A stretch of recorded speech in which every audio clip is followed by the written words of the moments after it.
teman-teman dari Moment of Unity, dan yang bergabung bersama dengan saya ada Pak Takwen dan Ibu Aifung. Selamat sore.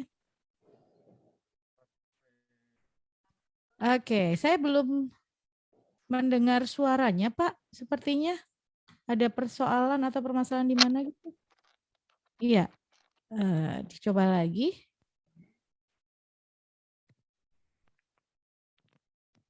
Halo, selamat sore. Selamat sore, Bu. Iya, Bisa mendengar suaranya? ya sekarang sudah kedengaran suaranya. Oke, apakah suara saya juga jelas, Pak? Oh iya, oke, sangat jelas. Oke. Nah, Pak Takwen dan Bu Aiful sendiri ada di kota Surabaya, betul? Saya ada di kota Sidoarjo, Bu. Oh, Sidoarjo. Ya, nggak Di terlalu kota jauh dari Wedang, Bu. Surabaya. Bu Iya, Aiful bisa maju sedikit karena terhilang oleh virtual background-nya. Jadi nggak terlihat jelas. Nah, begitu ya. Oke, di sore hari ini kita Shauli bersama Pak Takwen dan juga Bu Aifung ini kita akan ngobrol juga. Saya mau menyapa tim Moment of Unity Jawa Tengah juga yang biasanya juga ikut bergabung bersama dengan saya di sore-sore begini. Selamat sore semuanya yang ada di kota Semarang, yang ada di kota Salatiga, yang ada di kota-kota lain. Selamat beraktivitas di sore hari ini sambil mendengarkan dan obrolan kita di sore ini kali ini bersama dengan Pak Tawen dan Bu Aifung. Oh ya, yang di Jawa Timur juga yang biasanya juga ikut gabung bersama dengan saya buat ngobrol beberapa minggu ke belakang kita sempat ngobrol dengan teman-teman dari Jawa Timur. Nah, sore hari ini tema kita adalah Happy Family bersama dengan Pak Tawen dan Bu Aifni. Ini apa sih Happy Family? Karena semua orang gitu ya kalau menikah atau mungkin membangun rumah tangga atau berpasangan pasti apa sih mimpinya, apa sih harapannya happy family. Nah, atau keluarga yang bahagia. Ini kenapa Pak Tawen yang kita ambil temanya adalah hari ini adalah happy family. Iya, happy family itu sebetulnya dambaan seluruh insan kalau menikah ya. Jadi Mm-mm. kalau kita menikah pada awal mau menikah, biasanya keinginan kita kan nanti dengan pasangan Mm-mm. Oke. Eh, apakah sinyalnya kita kan bermasalah? Mm-mm. Sepertinya terputus-putus, Pak. Halo? sinyalnya terputus-putus ya. Eh, Iya, Orang hujan Pak di menikah sana? itu Mm-mm. ya barusan selesai hujan ini. Bisa jelas suara saya Iya, sekarang ini, udah Bu ya? jelas. Mm-mm. Iya, dambaan orang menikah itu adalah mereka menikah dengan satu keinginan, kerinduan untuk berbahagia di dalam pernikahannya. Jadi menikmati sukacita, menikmati damai, begitu ya pada awal-awal menikah ya. Mm-mm. Ya, pernikahan itu pernikahan yang bahagia itu idenya Tuhan sendiri loh, idenya Mm-mm. Allah sendiri. Mm-mm. Kita sebagai Adam aja nggak sadar gitu sampai Tuhan menciptakan Hawa di sampingnya Adam baru sadar bahwa inilah sempurna, dia jadi sempurna gitu ya. Jadi pernikahan itu ada rancangan Allah sendiri. Mm-mm. Mm-mm. Oke, iya. Rancangan Tuhan itu atas keluarga, atas pernikahan itu eh, bisa dibilang itu rancangan awalnya Tuhan, bisa dibilang seperti itu gitu ya. Dan semuanya rancangan ada bahagia. Tapi terus kenapa kok ada yang mungkin di dalam pernikahannya kemudian menemukan banyak hal setelah menikah terus kemudian merasa bahwa kok kayaknya pernikahan saya nggak bahagia. Gimana Pak Takwen dan Bu Aifung? Iya, orang menikah itu kan dua pribadi yang dijadikan satu. Mm-mm. Satu pribadi dari keluarga yang berbeda, begitu ya. Latar belakangnya berbeda. Terus kemudian mungkin sukunya berbeda. mungkin hobinya berbeda, mungkin kesukaannya berbeda, mungkin pendidikannya juga berbeda. Iya, pernikahan itu dari awal rancangan Tuhan. Jadi kita harus belajar untuk mencari tahu rancangan Tuhan atas pernikahan kita itu apa sih gitu. Rancangan Tuhan atas hidup kita sebagai suami istri itu apa sih? Kebahagiaan itu kan tidak datang dengan sendirinya. Tetapi kebahagiaan itu harus diupayakan, harus diusahakan. Gitu. Kedua-duanya harus mengupayakan, harus mengusahakan. Jadi tidak seperti apa ya, kalau saya zaman masih kecil itu kan suka baca komik ya, komik itu H.C. Anderson itu putri-putri itu kalau sudah ketemu pangeran, sudah menikah, bahagia selamanya gitu ya. Tapi Happily ever realitanya after. kan tidak seperti itu. Iya, realitanya kan tidak seperti itu. Itu hanya ada di film, hanya ada di cerita. Hanya sebuah settingan gitu ya. Tapi kita hidup dalam sebuah realita. Nah, untuk menjadi bahagia selamanya itu ya kita harus kerja ya, kita harus upayakan, kita harus usahakan bersama. Iya, betul. Iya. Silakan Pak, mau ditambahkan mungkin. Untuk menjadi bahagia selamanya seperti disampaikan Bu Aifung itu ya harus ada kerja, harus ada usaha. Iya, jadi apa itu? Jadi kebahagiaan itu tidak datang dengan sendirinya, begitu ya. Kalau orang Jawa mah ujuk-ujuk datang dengan sendirinya, ternyata pernikahan itu kan nggak ada sekolahnya, begitu ya.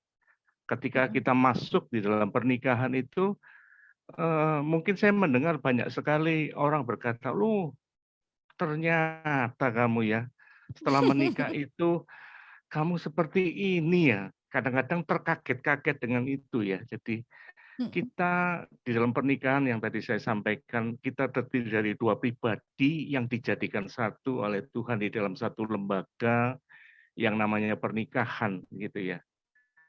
Ketika kita memasuki pernikahan itu, kerap kali apa yang kita bayangkan kita akan bahagia, akan sukacita, ternyata kadang-kadang justru kebalikan dari itu ya. Jadi makanya tadi Bu Aifung cerita pernikahan itu harus diusahakan. Keduanya harus belajar untuk saling melayani satu sama lain, bekerja sama satu sama lain, sehingga terjadi satu kesatuan di dalam satu pernikahan itu. Dan itu perlu usaha, tidak datang dengan sendirinya.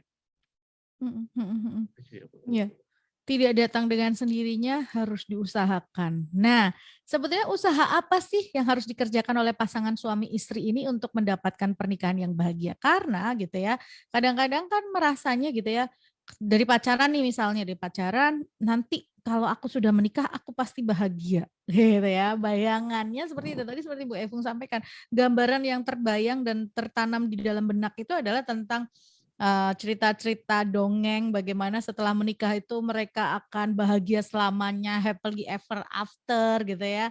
Nah, apa sih usaha-usaha yang perlu dikerjakan oleh dua ini, suami istri? Kalau tadi sempat Pak Takwen sampaikan dua sudah jadi satu, tapi ada usaha kerja keras untuk melakukan ini. Nah, usaha dan kerja keras seperti apa yang harus dilakukan? Yang pertama, kalau menurut saya, kalau kepingin keluarga kita itu berbahagia adalah hiduplah di dalam kasih, seperti firman Tuhan katakan. Kalau dasar pernikahan kita itu kasih, begitu ya. Tentunya kasih bukan kasih yang eros, bukan kasih hawa nafsu, begitu ya. Awal-awal kita menikah kan kita suka begitu ya, cantik kamu, ganteng, kamu menarik begitu ya. Kalau dasar pernikahan kita itu secara lahiriah bukan kasih yang agape, kasih yang rela berkorban atau kasih yang walaupun atau kasih yang meskipun seperti kasih Bapa, tentunya kita akan terkaget-kaget begitu ya, Bu ya. Ya, ya. Yang pertama memang pernikahan itu dua orang yang tidak sempurna. Jadi kita menyempurnakannya dengan kasih Bapa, kasih agape, kasih yang tanpa syarat. Kalau kasih eros itu kan aku sayang kamu kalau kamu bisa menyenangkan aku. Aku sayang kamu kalau kamu ngasih aku uang belanja banyak tiap bulan. Aku sayang kamu kalau ngajak jalan-jalan.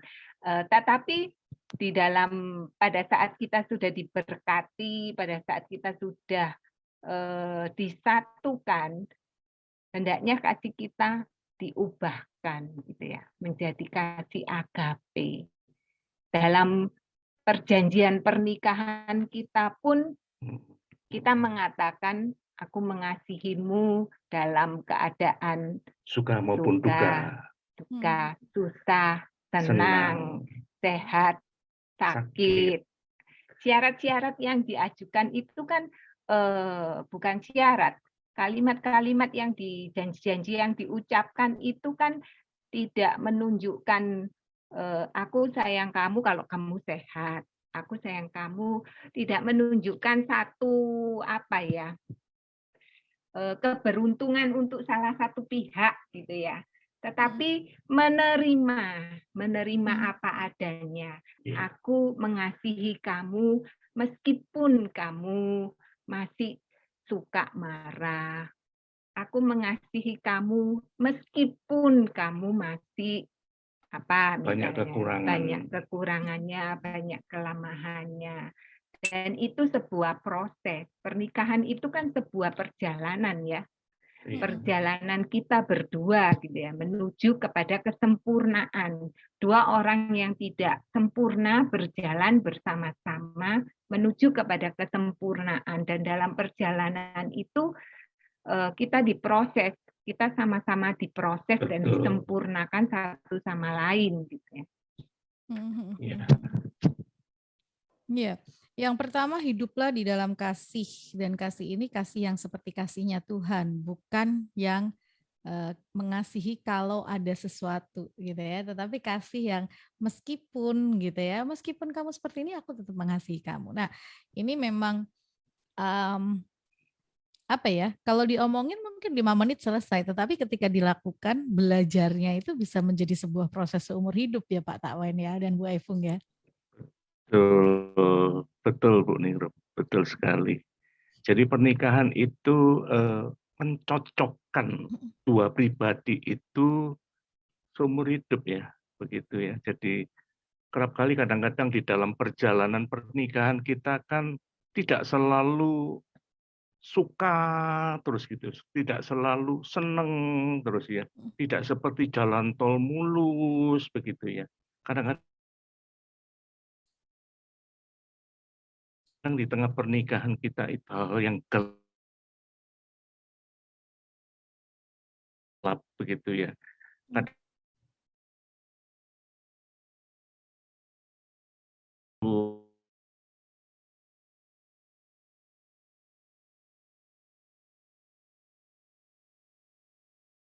Menghadapi suatu hal yang gelap begitu ya, yang kadang-kadang kita itu mencari-cari bagaimana kita keluar dari masa-masa sulit atau masa-masa yang gelap begitu ya.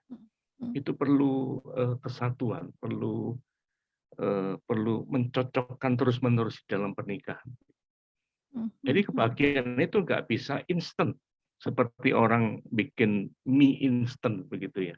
Hari-hari ini orang kepingin kopi instan, bubur instan, semua serba cepat, serba selalu keinginannya itu selalu tersedia dengan cepat begitu ya.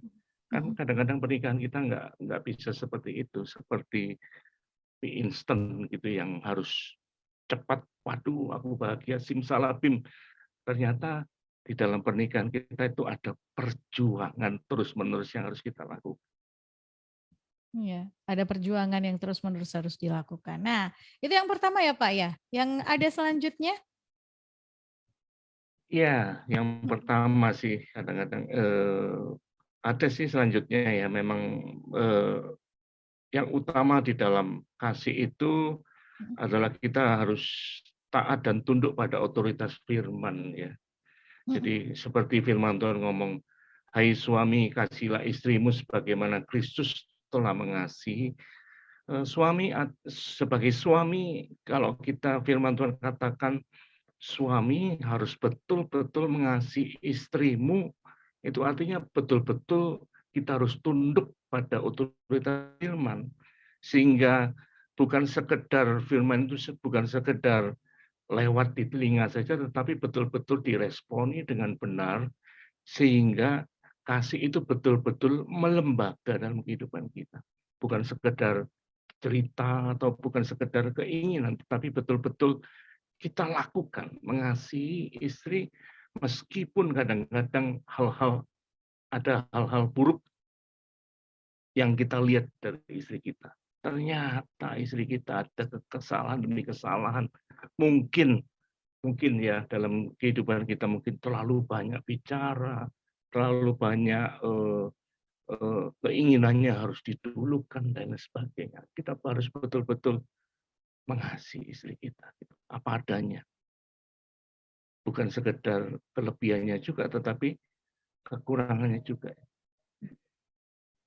Ya. Bu iPhone.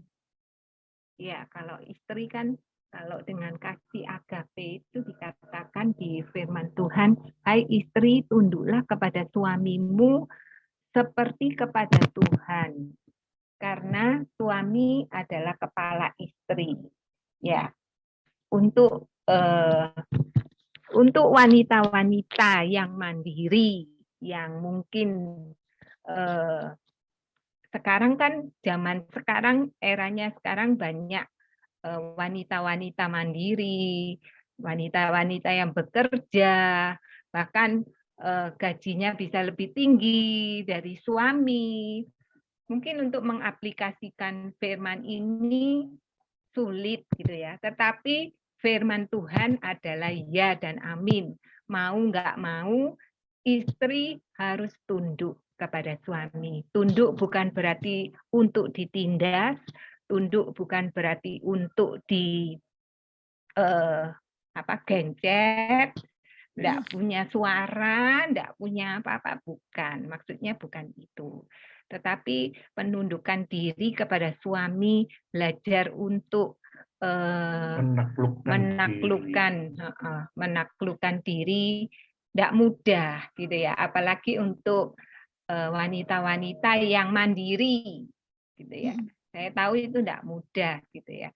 Tetapi tetap tadi dikatakan bahwa berjalan, tetap berjuang gitu ya dengan bantuan suami, dan pasti bisa karena firman Tuhan itu dengan bantuan Roh Kudus, firman Tuhan itu pasti akan tergenapi kalau kita menggenapinya, kalau kita melakukannya, kalau kita taat aja. Roh Kudus itu akan menolong kita. Yang kedua. Yang kedua, kalau pernikahan kita itu berbahagia, yang kedua yang harus kita lakukan adalah masing-masing dari kita, suami atau istri, memiliki relasi yang dekat dengan Tuhan. Artinya suami atau istri memiliki waktu-waktu yang dekat dengan Tuhan. Tujuannya adalah, bukankah firman Allah itu memiliki tujuan untuk membersihkan kehidupan kita, karena kita adalah manusia yang tidak sempurna, penuh dengan kekurangan. Kalau kita memiliki relasi dengan Tuhan, tentunya hari lepas hari, karakter lama kita itu kan disempurnakan oleh Tuhan. Tuhan kan kepingin setiap kita itu menjadi serupa dan segambar dengan Kristus. Jadi kalau kita mau disempurnakan di dalam Kristus, tentunya kita harus memiliki relasi yang dekat dengan Tuhan. Sehingga Tuhan berbicara melalui firman, dan kita mau berubah dari karakter-karakter lama kita. Itu ya. Ya, jadi yang menjadi pusat dari keluarga kita, family kita adalah Tuhan. Menjadi pusat standar hidup kita itu firman Tuhan. Saya punya pengalaman gitu ya dengan anak-anak kami waktu mereka kecil. Kami memiliki empat anak, dikaruniai 4 anak. Waktu mereka kecil, mereka itu pernah tanya gitu. Pada saat hari Minggu kan kebanyakan saya sama suami ini menghabiskan banyak waktu di gereja. Setelah ibadah melayani, bahkan biasanya sampai tengah hari itu baru bisa pulang, jam 1, jam 2. Dan keempat anak kami selalu kami bawa, selalu kami ikut sejak mereka bayi, sejak mereka usia 1 bulan. Sejak mereka usia 1-2 bulan sudah kami bawa ke gereja. Satu kali waktu SD kan biasa anak-anak kalau SD itu kalau Minggu ngajak jalan nge-mall gitu ya. Nah, anak saya juga diajak, Nah, hari Minggu jam 9, jam 10 gitu ya. Tentunya nggak bisa gitu.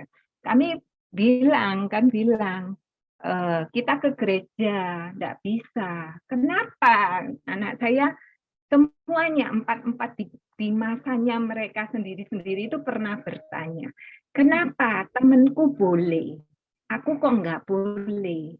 Bukan, saya jelaskan, bukan mama nggak boleh.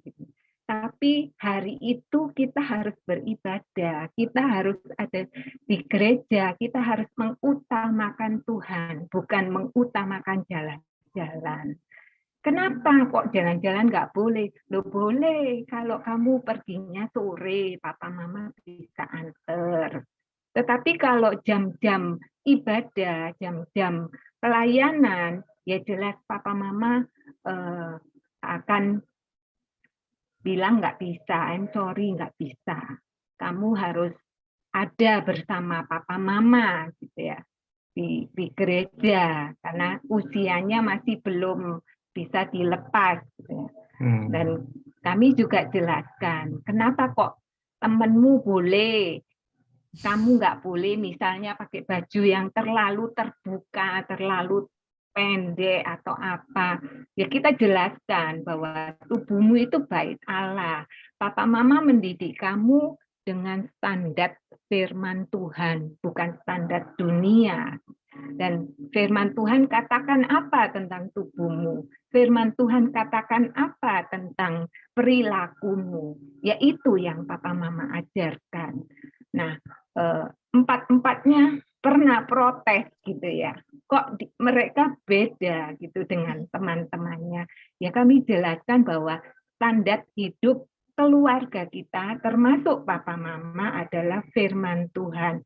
Yaitu yang kita lakukan. Kita nurut firman Tuhan. Jadi yang utama yang jadi fokus untuk keluarga kita adalah relasi hubungan dengan Tuhan yang baik. Ya, demikian Bu. Jadi saya punya pengalaman demikian Ibu Ningrum ya. Jadi pada waktu awal pernikahan Bu Aifung ini seorang pengajar pemuritan ya di gereja gitu ya. Karakter saya itu karakter lama, jadi suka marah begitu ya. Jadi kadang-kadang saya itu suka kalau pergi itu kumpulannya orang-orang yang di jalanan begitu ya kadang-kadang. Jadi waktu kami menikah itu seringkali kami bertengkar karena kami tidak satu visi ya pada waktu itu ya. Jadi Bu Aifung ini orangnya selalu menurut firman Tuhan karena menjadi guru pada waktu itu. Saya memiliki kerohanian yang sangat jauh pada waktu itu begitu ya. Tetapi saya mau belajar terus-menerus, mau diubahkan oleh Tuhan. Dan tentunya sedikit demi sedikit saya belajar saat teduh sendirian bersama-sama ya. Saat teduh, dengar firman, kadang-kadang ikut seminar. Tetapi lambat laun ya, sedikit demi sedikit karakter-karakter lama saya itu mulai hilang begitu ya. Jadi saya bisa mengikuti, apalagi waktu sharing-sharing begitu pada awal-awalnya saya itu sangat pemalu, kadang-kadang nggak ngerti apa-apa. Tapi ketika saya menikah begitu ya, saya memiliki satu komitmen untuk saya diubahkan terus-menerus gitu. Saya mau belajar. Kerap kali Aipung selalu menasihati saya karena saya banyak sekali kekurangan begitu ya. Dan tentunya ketika relasi dengan Tuhan, hidup saya diubahkan dari hari ke hari. Sampai hari ini. Iya, ya. Ini yang poin kedua ini juga menjadi satu hal yang penting. Kalau yang pertama tadi hiduplah di dalam kasih agape, yang kedua ini masing-masing memiliki relasi yang dekat dengan Tuhan. Artinya setiap pribadi ini punya hubungan selain menjalin relasi dengan pasangan gitu ya, tetapi dia juga harus punya relasi atau hubungan ke atas seperti itu ya, dengan Tuhan, memiliki hubungan dan relasi yang dekat dengan Tuhan sehingga paling tidak pribadinya juga diubahkan seperti itu ya Pak Takwen dan Bu Aifung ya. Ya, betul sekali. Betul sekali begitu ya. Jadi kalau kita memiliki relasi yang sehat dengan Tuhan, tentunya kalau kita memiliki hubungan dengan suami atau istri kita, ataupun dengan orang lain, tentunya hubungan itu pastinya sehat begitu ya. Jadi kalau kita mau kuat di dalam hidup pernikahan kita, ya kita harus memiliki satu pondasi yang kuat. Karena firman Tuhan katakan, pondasi yang kuat itu tentunya mendengar perkataan Kristus dan melakukan dalam kehidupan kita. Seperti diperumpamakan menjadi orang yang bijaksana mendirikan rumah di atas batu yang kuat. Kadang-kadang di dalam pernikahan kita itu tentunya tadi kan saya katakan tidak mulus, kadang-kadang ada problem, ada persoalan, ada pergumulan, gitu ya. Gimana kita bisa kuat? Kalau kita kuat, kita kalau memiliki relasi dengan Tuhan, pondasinya, dasarnya kita itu batu, jadi Kristus, dasarnya firman Tuhan, sehingga kita tidak digoyahkan oleh apapun. Tentunya kita selalu memiliki iman yang kuat di dalam Tuhan. Dan yang kedua, kalau kita memiliki relasi dengan Tuhan, kita itu kalau menghadapi badai, tantangan, pergumulan, kita itu pasti kuat. Hari-hari ini kita tidak mudah, begitu ya, hampir 2 tahun lebih, banyak orang mengalami goncangan di dalam ekonominya, di dalam kehidupannya, di dalam pernikahannya digoncangkan, pekerjaannya mulai digoncangkan begitu ya. Kalau tidak kuat di dalam Tuhan, kalau tidak memiliki relasi yang kuat dengan Tuhan, tentunya akan digoyahkan gitu ya.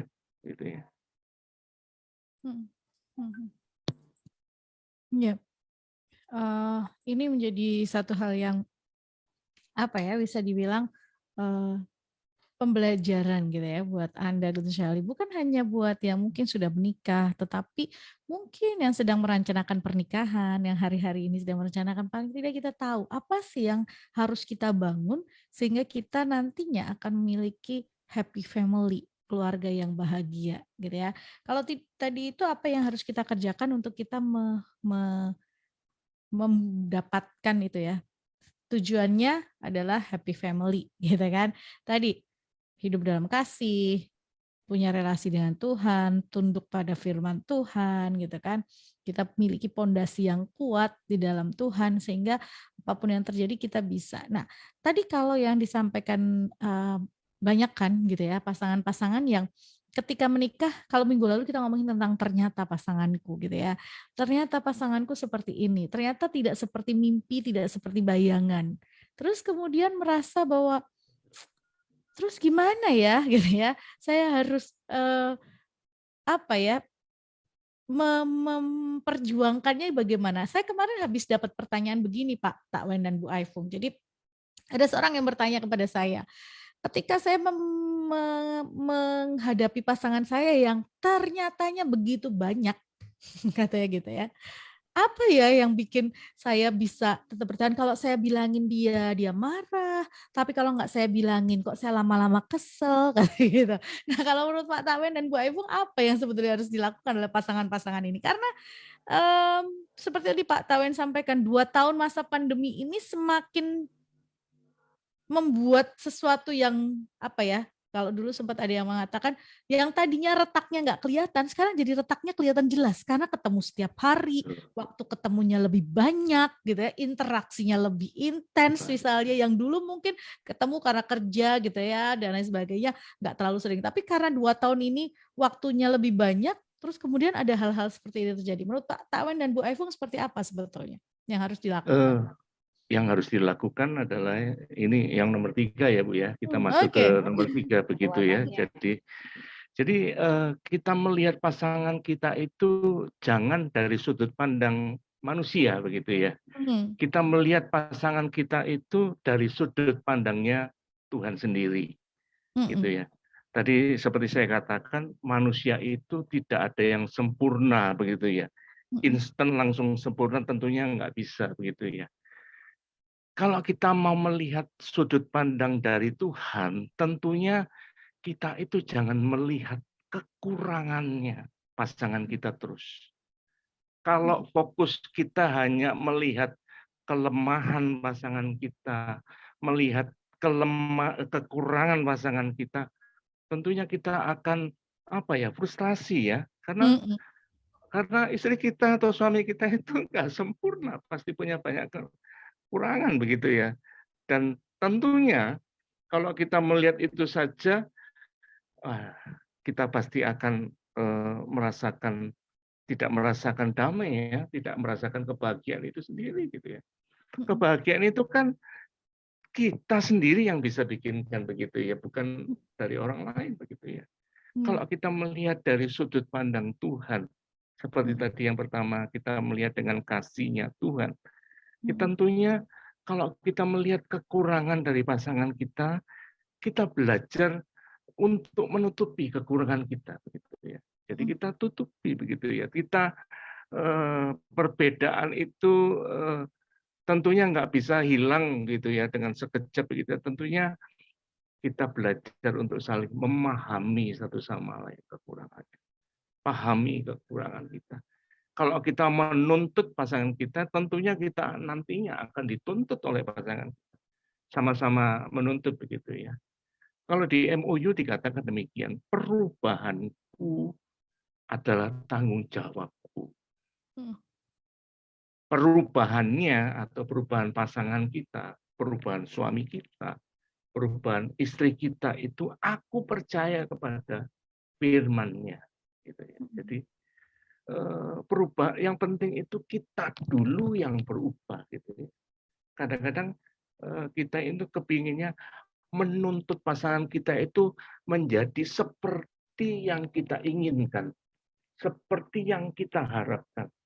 Kadang-kadang apa yang kita harapkan dari pasangan kita itu ternyata berbeda dengan apa yang kita pikirkan. Ternyata itu bertolak belakang daripada apa yang kita pikirkan. Iya, kalau kita kerap melihat pasangan kita gitu ya, kerap menilai dengan kacamata kita sendiri, itu yang muncul itu justru kekecewaan. Ternyata kamu kok nggak sesuai, ternyata kamu kok gini gitu ya. Tapi kita belajar gitu ya, melihat dari kacamatanya Allah gitu ya.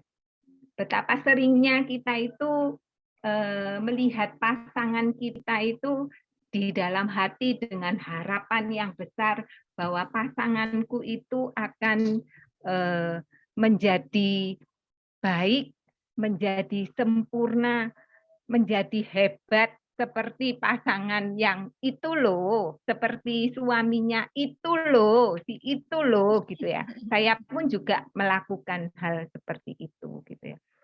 Kita ingin cepat gitu ya mengubah yang instan tadi, mengubah pasangan kita, suami atau istri kita sesuai dengan keinginan saya. Saya ingin mengubah Takwen itu sesuai dengan keinginan saya. Tetapi saya belajar gitu ya untuk melihat dari kacamatanya Tuhan. Dengan kekuatan saya sendiri saya nggak mampu. Saya berdoa. Kemarin waktu kita pergi bareng gitu ya keluar kota gitu. Saya ini tipenya mandiri gitu ya. Sementara Takwen ini tipenya tipenya tidak mandiri, selalu bergantung. Iya, dan saya sering gemes sama hal itu gitu loh. Ya, saya pingin suami saya itu jadi orang yang mandiri, cepat tanggap. Kalau ada sesuatu itu cepat memutuskan gitu ya. Nah, saya tipe orang yang cepat pengambil keputusan yang cepat gitu ya. Sementara Takwen tuh lama banget. Dipikir-pikir, ditimbang-timbang, lama lah saya itu enggak telaten. Kemarin waktu pergi keluar kota kita berdua aja gitu ya. Nah, saya lihat saya waktu itu dia turun menemui seseorang gitu ya, dan saya tunggu di mobil. Waktu di mobil itu saya lihat suami saya berjalan keluar gitu. Tiba-tiba saya dalam kesendirian saya di mobil itu saya ngobrol dong, saya setel lagu gitu ya, pujian, kemudian saya ngobrol sama Tuhan. Tuhan, aku itu pengen Takwen itu cowok gini loh, Tuhan kayak gini loh. Tiba-tiba itu Tuhan ngomong gini, coba kamu lihat suamimu seperti aku melihat dia. Dan tiba-tiba itu saya diubahkan. Cara pandang saya diubahkan. Kalau sebelumnya saya melihat suami saya itu lambat, kalau ngambil keputusan lambat, tidak mandiri, tidak ini, tiba-tiba itu diubahkan melihat dari kacamatanya Tuhan. Saya sampai kaget waktu itu. Tiba-tiba Tuhan bilang gini, aku sayang dia loh dengan segala ketidaksempurnaannya. Dia, aku sayang sama suamimu. Dia itu pekerja keras. Dia itu berusaha dengan segala upayanya, dengan segala kemampuannya. Dan aku melihat itu. Untuk apa dia lakukan itu? Ya untuk kamu, untuk anak-anakmu, untuk keluargamu. Dia tidak melihat kebutuhannya, kepentingannya, tapi dia mau lakukan itu untuk kamu. Tiba-tiba saya di mobil itu, saya jadi nangis gitu loh. Saya gak cerita sih sama suami saya itu, saya nggak cerita. Saya bilang, Tuhan ampuni aku. Kalau selama ini aku ngelihat dia itu kelemahannya semua gitu. Kok nggak berubah-ubah sih gitu. Aku tuh pengen kamu itu kayak si A ini loh, hebat. Pengambil keputusan yang bagus. Kepala keluarga yang berwibawa. Aku pengen kamu seperti itu. Tapi kamu nggak seperti itu. Dan tiba-tiba itu Tuhan ubahkan. Dari situ saya sadar bahwa, oh kalau aku itu melihat suamiku dengan kemampuanku sendiri, dengan kepentinganku sendiri, dengan egoku sendiri, yang kelihatan itu yang jelek-jelek aja, yang nggak mampu, yang nggak bisa. Tetapi pada saat saya berserah kepada Tuhan, saya minta tolong Tuhan, bagaimana saya harus melihat suami saya dengan cara pandang Tuhan melihat dia. Itu hati saya langsung diubahkan 180 derajat. Waktu dia balik mobil itu, saya bisa ada kasih yang luar biasa yang ngalir gitu loh. Yang nggak tahu kasih itu dari mana. Ya saya percaya itu dari Tuhan, dari Roh Kudus yang diubahkan, yang tadinya nggak suka, mangkel, bencekno gitu ya, bisa diubahkan 180 derajat. Bukan dengan kekuatan saya. Apakah tak berubah jadi suami yang hebat pada waktu kembali ke mobil? Enggak, itu dia tetap dengan segala kelemahan dan kekurangannya. Tetapi saya yang diubahkan. Karena saya melihat dari kacamatanya Tuhan. Ya. Ya, sudut pandang Tuhan itu semua baik. Kita lihat pada waktu penciptaan di Kejadian itu, Bu Ningrum ya. Yeah. Semua baik. Terang baik. Daratan, ciptakan daratan baik. Ciptakan manusia baik. Ciptakan burung-burung di udara baik. Semua baik. Di Perjanjian Baru juga Paulus mencatat semua yang baik, semua yang indah, pokoknya semua yang baik itu, pikirkan itu. Jadi belajarlah kita menjadi suami atau istri, belajar nggak mudah untuk melihat dari sudut pandangnya Tuhan. Jadi nggak melihat kekurangannya, nggak melihat kelemahannya, tapi melihat karya Tuhan yang bekerja di dalam rumah tangga itu. Maka kita bisa merasakan kebahagiaan itu sih kalau kita. Ya. Ketika kita kalau kita sudah melihat dengan sudut pandangnya Tuhan, artinya kita sedang menyelaraskan gitu ya, maunya kita dengan maunya Tuhan. Karena seringkali yang terjadi seperti yang saya sampaikan tadi, ketidakpuasan kita terhadap pasangan atau mungkin kekecewaan kita melihat ternyatanya pasangan itu sebetulnya karena keinginan atau ekspektasi kita tentang pasangan itu tidak terpenuhi ya Pak Takwen dan Bu Aifung ya. Betul sekali. Betul sekali.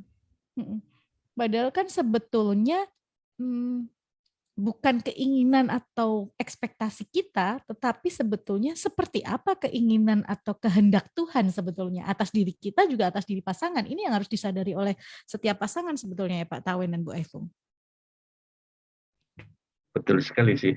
Jadi ya kehendak Tuhan itu selalu memiliki rancangan yang indah di dalam pernikahan kita. Ya, kita dipanggil menikah itu bukan untuk menerima dari pasangan kita. Kita dipanggil Tuhan untuk menikah itu adalah untuk melayani. Melayani satu sama lain. Melayani. Melengkapi. Bukan dilayani. Melayani dan memperlengkapi pasangan kita. Sampai kapan? Ya sampai menuju kesempurnaan ya. Ya, mungkin seumur hidup ya. Seumur hidup kita.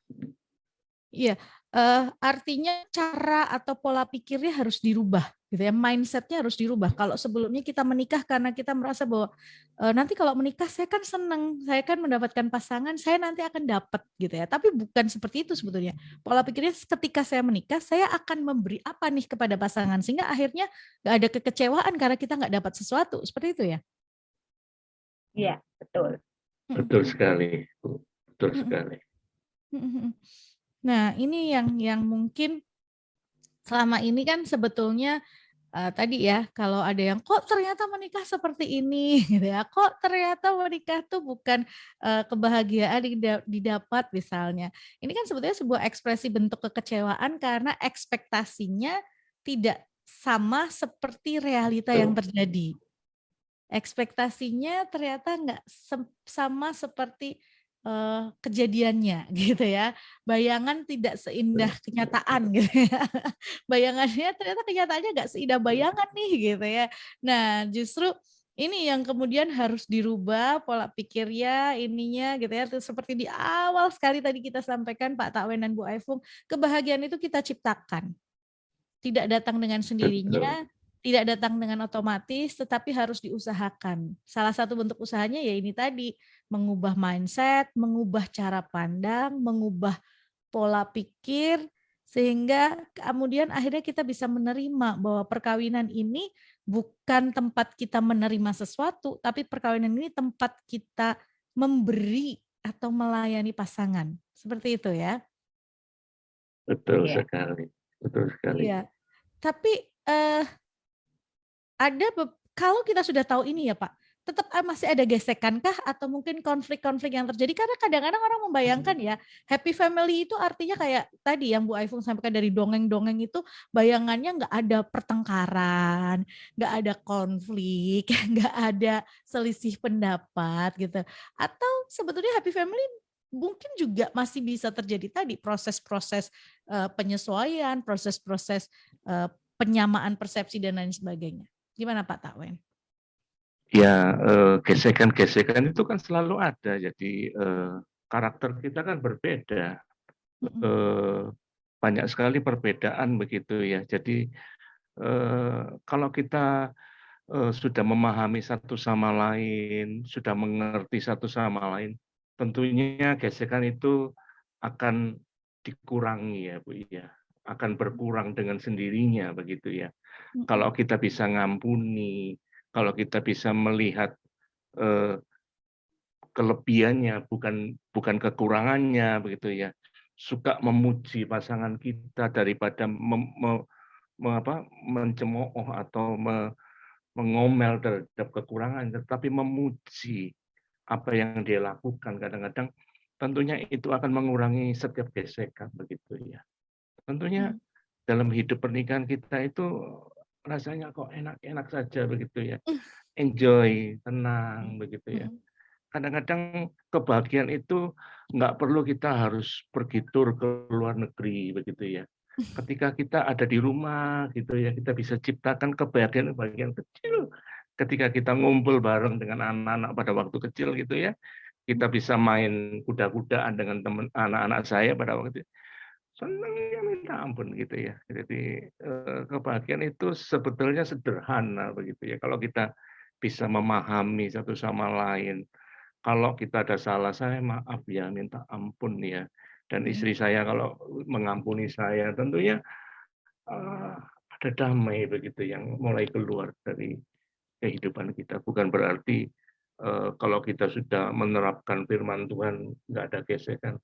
Tentunya kita berproses terus-menerus. Kadang-kadang kita harus selalu harus diubahkan terus-menerus ya, memahami terus-menerus.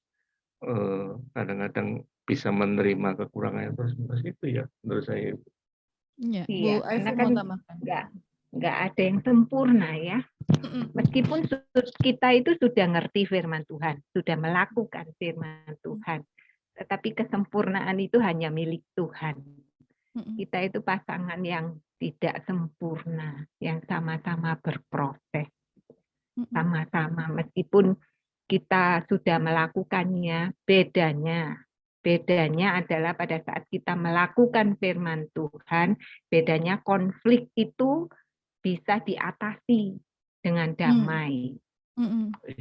Ya, konflik itu selalu akan ada. Kita menerapkan atau tidak menerapkan firman Tuhan dalam hubungan suami istri kita, konflik itu akan selalu ada. Karena kita dua orang yang berbeda, yang tidak sempurna, yang berjalan bersama-sama. Tetapi yang membedakan adalah pada saat kita mengutamakan Tuhan, pada saat kita melihat dari sudut atau kacamatanya Tuhan, konflik itu akan bisa diatasi bersama dengan Tuhan. Dan pada akhirnya akan turun damai sejahtera.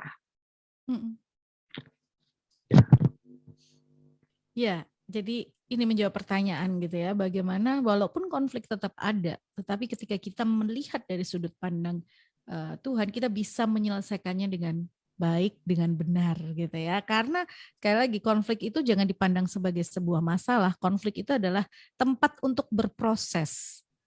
Berproses memahami bahwa oh ternyata istri saya punya pandangan yang lain. Oh ternyata suami saya ternyata punya pendapat yang lain. Atau oh ternyata pasangan saya itu punya kesenangan yang lain yang berbeda dengan saya gitu ya. Nah kalau ini nggak ada konflik artinya udah sama semua gitu. Padahal sebetulnya bukan konflik itu jangan dipandang sebagai sebuah masalah, tetapi pandanglah konflik itu sebagai sebuah proses. Tadi ya kita bilang bahwa ini harus ada untuk semakin mendewasakan, semakin memahami pasangan, semakin mengerti isi hati pasangan dan lain sebagainya. Tapi sekali lagi jangan diselesaikan dengan kemarahan, jangan diselesaikan dengan emosi atau ego, tapi selesaikan dengan benar, dengan kebenaran firman Tuhan dasarnya. Terakhir Pak Takwen dan Bu Aifung, mungkin mau sampaikan pesan semangatnya dulu buat Kudus Syawal ini dari hasil apa yang kita bahas di hari ini. Ya, tentunya kebahagiaan kan merupakan dambaan dari setiap insan yang menikah begitu ya. Jadi kadang-kadang kebahagiaan itu seperti tadi awal saya katakan tidak datang dengan sendirinya, tidak bisa instan begitu, tapi perlu perjuangan, perlu membangun keluarga itu dari hari ke hari begitu ya, sehingga dua pribadi yang berbeda itu bisa menjadi satu visi gitu ya, satu tujuan, satu kehendak, satu keinginan, sehingga kadang-kadang ego kita itu mulai dikikis dengan adanya satu visi, satu tujuan, satu keinginan, satu kehendak, sehingga kita itu tidak ada di dalam tidak memiliki dua kendali di dalam satu kapal begitu ya. Jadi satu tujuan. Tentunya dengan proses yang ada di dalam pernikahan kita. Jadi belajar untuk mengasihi pasangan kita apa adanya begitu ya. Pahami pasangan kita dengan ketidaksempurnaannya begitu ya. Suamimu itu atau istrimu itu bukan malaikat begitu ya, penuh dengan kekurangan. Kadang-kadang kata-kata agak ngomel sedikit aja, kadang-kadang kita bisa tersinggung dan kita belajar untuk memahami apa yang menjadi keinginan atau kerinduan dari suami atau istri kita sendiri. Dan tentunya kalau kita bisa saling memahami satu sama lain dengan kasih dari yang kepada Tuhan, maka kita akan memiliki keselarasan, kesehatian di dalam pernikahan. Dan yang kedua yang sangat penting yang tadi, miliki relasi dengan Tuhan sehingga hidup kita itu selalu diubahkan oleh Tuhan begitu ya. Hidup kerohanian kita itu diubahkan dari hari ke hari. Dan kehidupan rumah tangga kita itu dibangun di atas batu karang yang kuat, tentunya di dalam Kristus, tentunya di dalam firman Tuhan, sehingga hidup pernikahan kita itu kuat. Goncangan apapun, seberapa besar goncangan yang melanda perahu pernikahan kita atau rumah di dalam pernikahan kita akan kuat karena fondasinya itu kuat. Jadi yang ketiga, belajarlah memiliki sudut pandang yang daripada Tuhan. Jangan melihat kelemahannya, jangan melihat kekurangannya, jangan tuntut kekurangannya, jangan tuntut kelemahannya tapi belajarlah untuk memahami.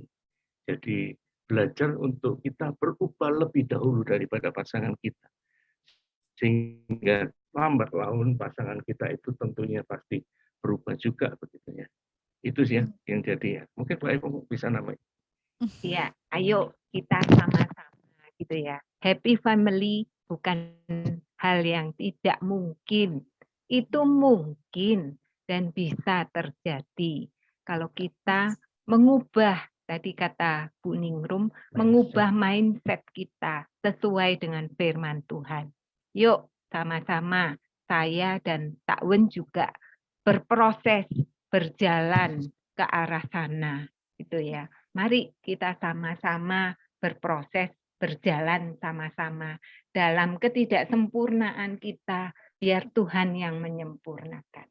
Amin. Ya, terima kasih Pak Takwen, Bu Aifung, ada ini dari Pak Didik. Terima kasih kesaksiannya, sangat memberkati. Juga buat Gus Syauli, percaya bahwa sore hari ini apa yang disampaikan ini juga sudah menjadi berkat buat semuanya ya. Sekali lagi Pak Takwen, Bu Aifung, terima kasih. Sampai ketemu di lain kesempatan. Ya, Senang bisa ketemu, sama-sama. bisa ngobrol. Salam buat semua teman-teman yang Ya. ada di Jawa Timur. Juga buat Gus Syauli, buat tim Moment of Unity di seluruh Indonesia yang bisa dengarkan siaran kita melalui streaming maupun melalui live di Facebook dan Instagram. Sekali lagi terima kasih untuk kebersamaannya ya. Kita ketemu lagi di lain kesempatan. Ya, terima kasih Gus Syauli buat kebersamaannya di sore hari ini. Akhirnya saya Ningrum dan juga narasumber yang ada untuk Good News FM. Be sure on the Good News for you at 94.9 Good News FM.